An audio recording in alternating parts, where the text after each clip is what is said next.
మేధావులకు సైతం అంతుబట్టని అమరావతి. మొదట భూములు చాలన్నారు, ఇప్పుడు ఇళ్ళు వాకిళ్లు కూడా కావాలంటున్నారు.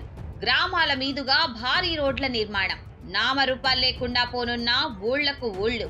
ఇన్నాళ్ళు మీ భూములు మాకు చాలు అని దానికి ల్యాండ్ పూలింగ్ స్కీమ్ అని పేరు పెట్టి వేలకు వేల ఎకరాలు భూములు తీసుకున్నారు.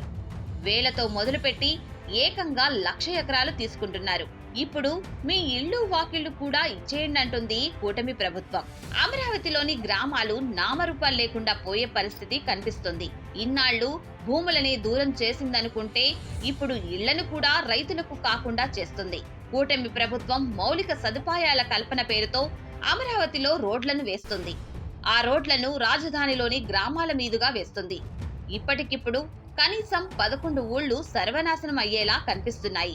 రాయపూడి, నేలపాడు, శాఖమూరు, తుళ్లూరు, దొండపాడు, పిచుకలపాలెం, అబ్బరాజుపాలెం, తుళ్లూరులోని ఇళ్ల మీదుగా భారీ రోడ్ల నిర్మాణం జరుగుతోంది. మొత్తంగా 20 గ్రామాల్లోని ఇళ్లు, ఇతర బిల్డింగులు కూల్చేయాల్సిన పరిస్థితి. ఒక్క మందడంలోని దాదాపు 147 ఇళ్లను తీసేయాల్సిన పరిస్థితి ఉంటుందని ఓ అంచనా. ఈ లెక్కన 20 గ్రామాల్లో ఎన్ని వందల ఇళ్లను కూల్చేయాల్సి వస్తుందో, వాళ్ళందరికీ గూడు ఎలా సమకూరుతుందో తెలియని పరిస్థితి ఉంటుంది. పోనీ అందించే నష్టపరిహారమైనా గట్టిగా ఉంటుందా అంటే అదేం లేదు. ఇళ్లు వాకిళ్లు త్యాగం చేసిన వారు కోరుకున్న చోట కాకుండా ఖరీదైన ప్రాంతాల్లో ఇవ్వకుండా ఎక్కడో మారుమూల ప్రాంతాల్లో డిమాండ్ లేని ఏరియాల్లో ఇస్తున్నారు. అసలు భూ సమీకరణ కారణంగా ఉన్న గ్రామాలకు ఎలాంటి ముప్పు రాబోదని ముందే హామీ ఇచ్చారు. అలా హామీ ఇచ్చారు కాబట్టి వ్యవసాయ భూములను వదులుకున్నారు.